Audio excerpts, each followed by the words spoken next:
everyone, I'm back with my new video. आज हम पढ़ेंगे investment basics that is chapter 1 of class 10th.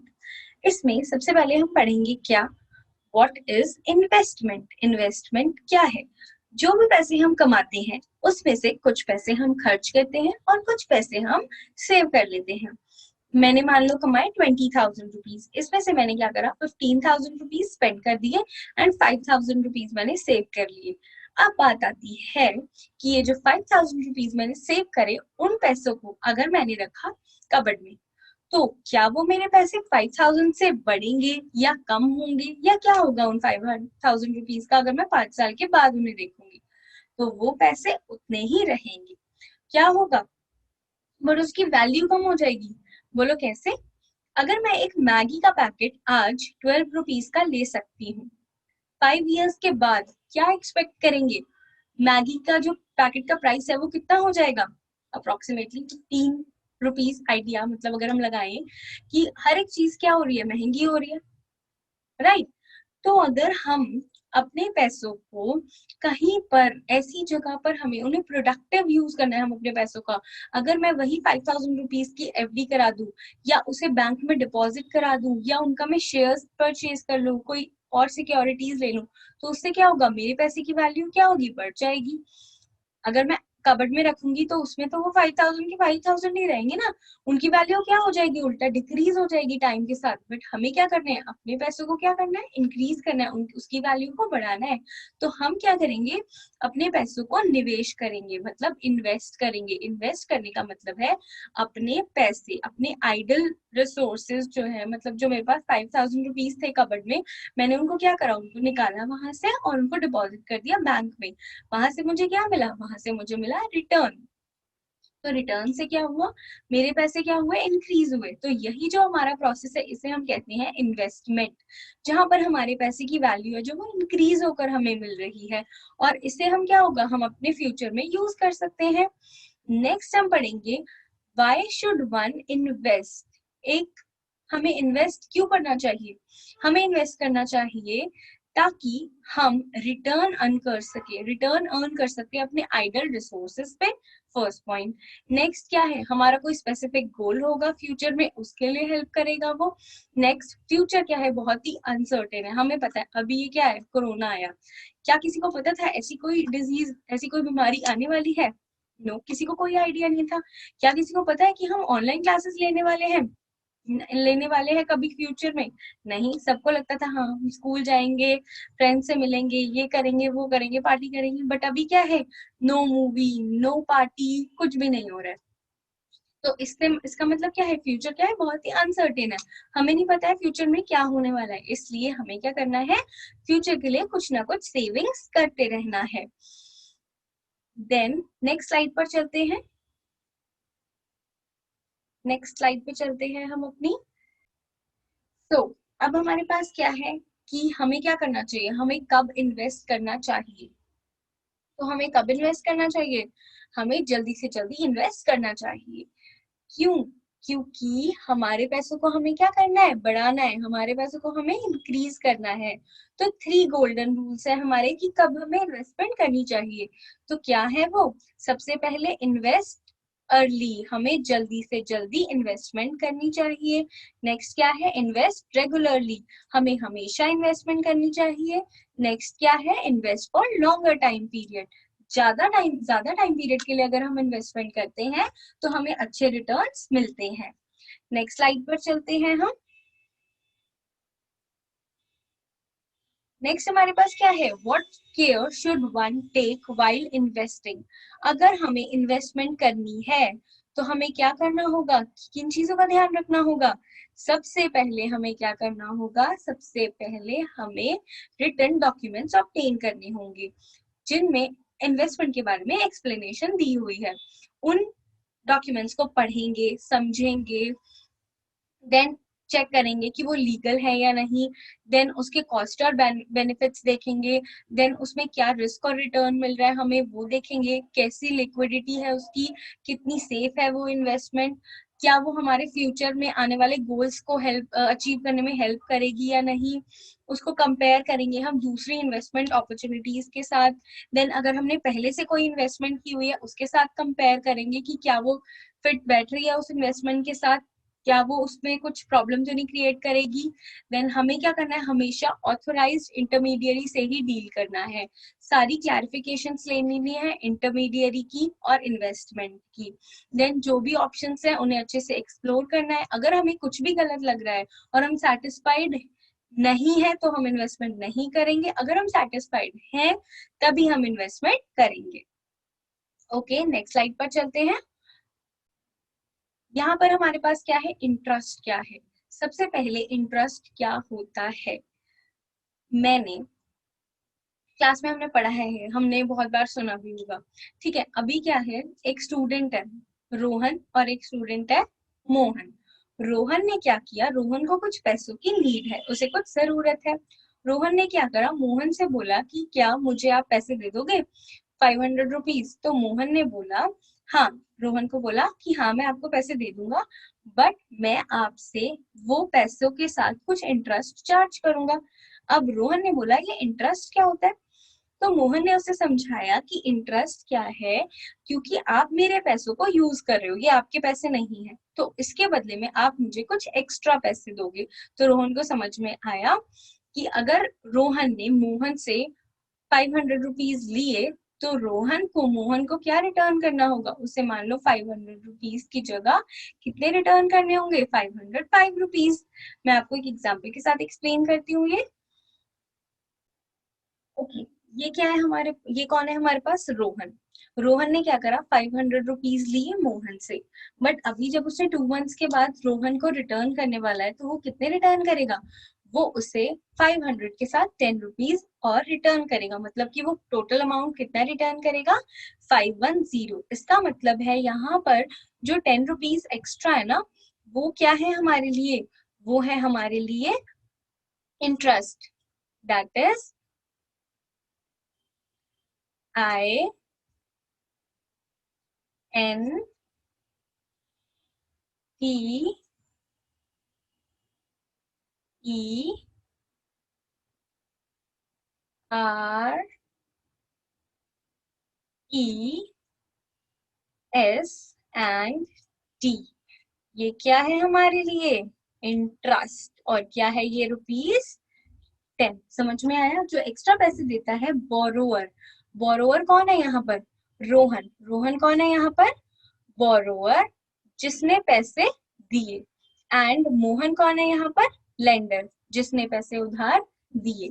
वापस चलते हैं अपनी स्लाइड्स पर। तो हमें समझ में आ गया इंटरेस्ट क्या है। देन हमारे पास है क्या फैक्टर्स हैं जो डिटरमाइन करती हैं इंटरेस्ट रेट्स को, क्या फैक्टर्स हैं। तो फैक्टर्स कौन से हैं, सबसे पहले है हमारे पास demand for money, then level of government borrowings, then supply of money, then inflation rate, then reserve bank of India और गवर्नमेंट की पॉलिसी।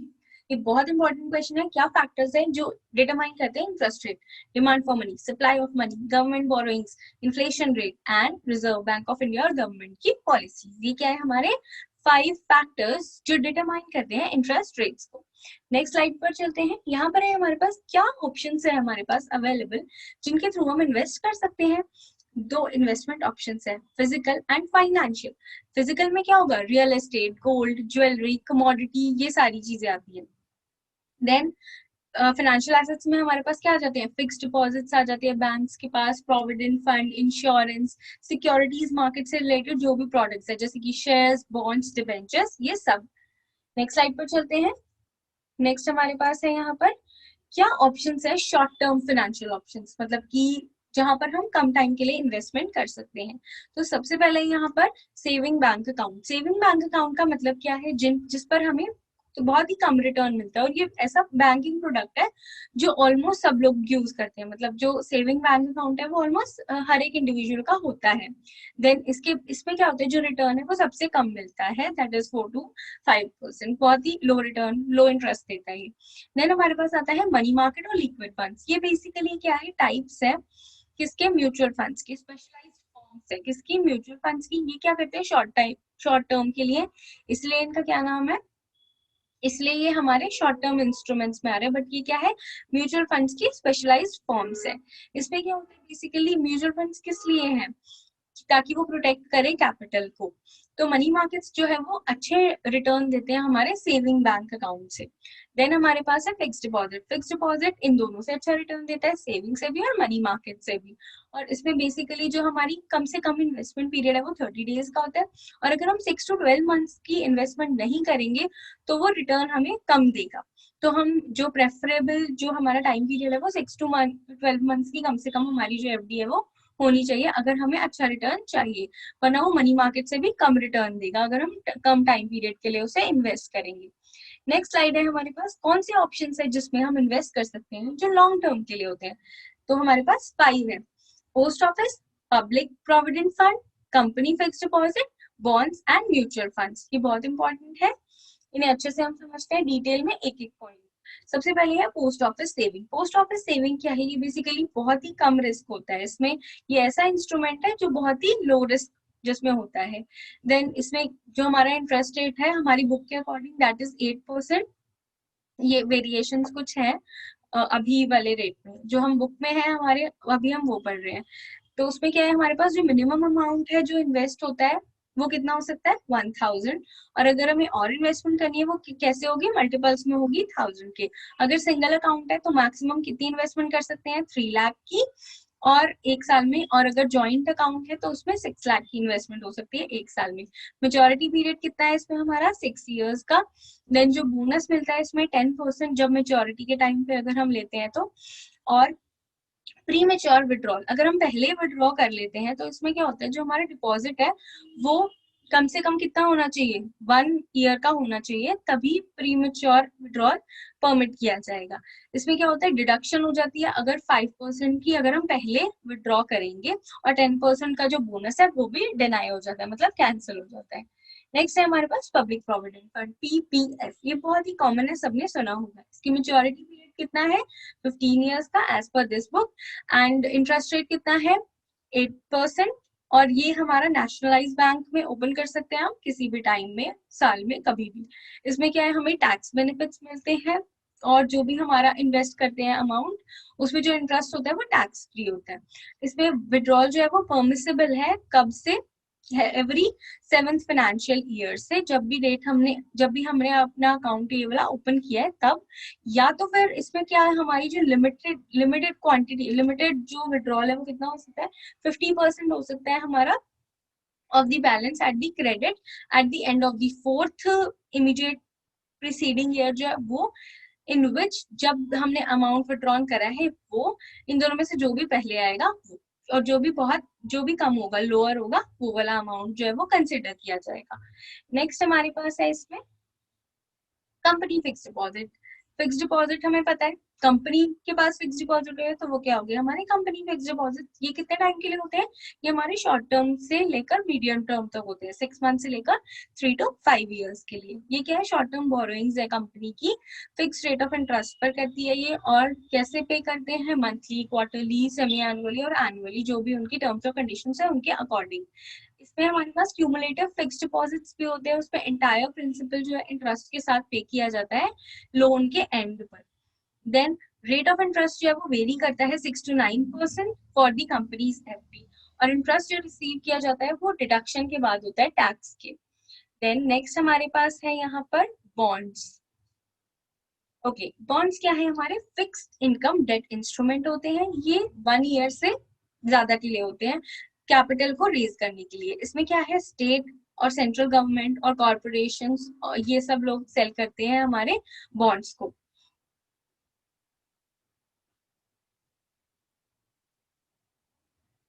सो नेक्स्ट हमारे पास यहाँ पर है बॉन्ड्स। बॉन्ड्स क्या है, बेसिकली हमारे फिक्स्ड इनकम डेट इंस्ट्रूमेंट्स होते हैं। ये मोर देन 1 year के लिए होते हैं। किस लिए, पर्पस क्या है इनका, कैपिटल को रेज करना। इसमें क्या है, जो सेंट्रल, स्टेट गवर्नमेंट और कॉर्पोरेशंस है और सिमिलर इंस्टीट्यूशंस है वो लोग सेल करते हैं बॉन्ड्स को। बॉन्ड्स क्या है, जनरली एक प्रॉमिस होता है कि वो रीपे करेंगे, जिसने भी बॉन्ड इश्यू करा, प्रिंसिपल को कुछ फिक्स्ड रेट ऑफ इंटरेस्ट के साथ एक स्पेसिफिक डेट पर, जिसे हम कहते हैं मेच्योरिटी डेट।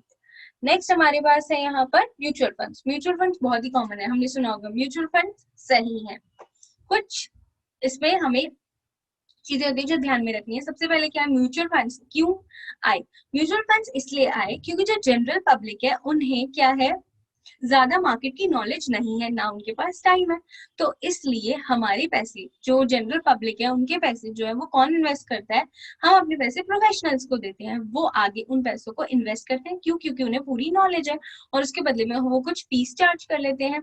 तो ये क्या है, बेसिकली एक इन्वेस्टमेंट कंपनी है जो फंड्स ऑपरेट करती है, रेज करती है मनी लोगों से और इन्वेस्ट करते हैं शेयर्स, बॉन्ड्स, डिबेंचर्स, इन सब चीजों में। और क्या करते हैं, किनके लिए है ये, बेसिकली जिनके पास टाइम, रिसोर्स और नॉलेज नहीं है। स्टॉक एक्सचेंज क्या है? सिक्योरिटीज कॉन्ट्रैक्ट रेगुलेशन एक्ट 1956 बताती है, जिसे कहते हैं हम SCRA, वो बताती है स्टॉक एक्सचेंज एक बॉडी है इंडिविजुअल्स की, चाहे वो कॉर्पोरेटेड है या नहीं। इसमें क्या है, इनका पर्पस क्या है, असिस्ट करना, रेगुलेट करना और कंट्रोल करना बिजनेस को। कौन सा बिजनेस? बाइंग एंड सेलिंग और डीलिंग इन सिक्योरिटीज। सिक्योरिटीज में जो भी डीलिंग होती है, इनको कौन असिस्ट करता है, कौन रेगुलेट करता है और कौन कंट्रोल करता है, वो है स्टॉक एक्सचेंज। नेक्स्ट हमारे पास है यहाँ पर इक्विटी शेयर क्या है। बेसिकली जो टोटल इक्विटी कैपिटल है, मान लो अगर हमारी एक कंपनी है, उसकी जो है उसमें एक पर्टिकुलर शेयर है, मतलब एक स्मॉल डिनोमिनेशन है, मतलब उस कंपनी में एक छोटा हिस्सा, उसे हम कहते हैं शेयर। जैसे कि एक कंपनी है, उसकी जो टोटल इक्विटी कैपिटल है वो कितनी है, 200 लाख और वी कैन से 2 करोड़। तो इसमें क्या है, उसको डिवाइड कर दिया गया 20 लाख यूनिट्स में, और कितने रुपए का एक है, 10 रुपए का एक। तो हर यूनिट जो 10 रुपए का है उसे हम क्या कहते हैं, शेयर।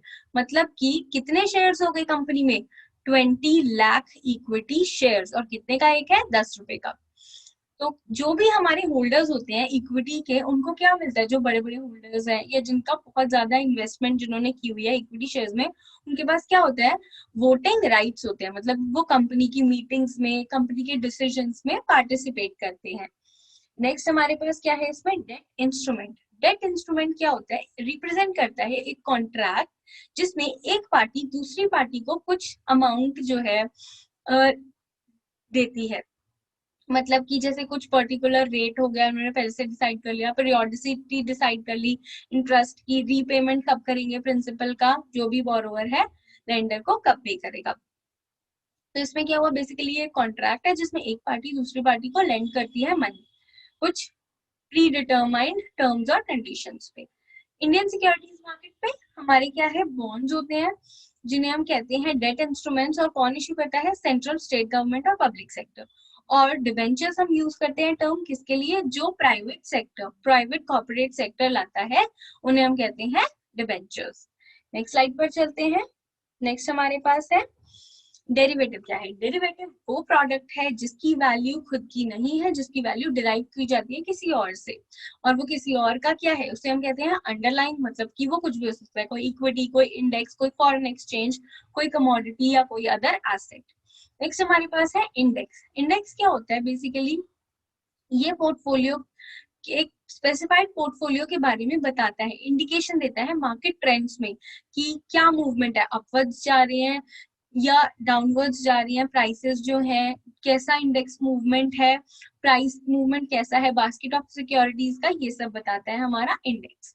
नेक्स्ट हमारे पास है डिपॉजिटरी। डिपॉजिटरी क्या है, बैंक की तरह, बैंक में हम क्या रखते हैं, मनी, और डिपॉजिटरी में क्या हम रखते हैं, सिक्योरिटीज।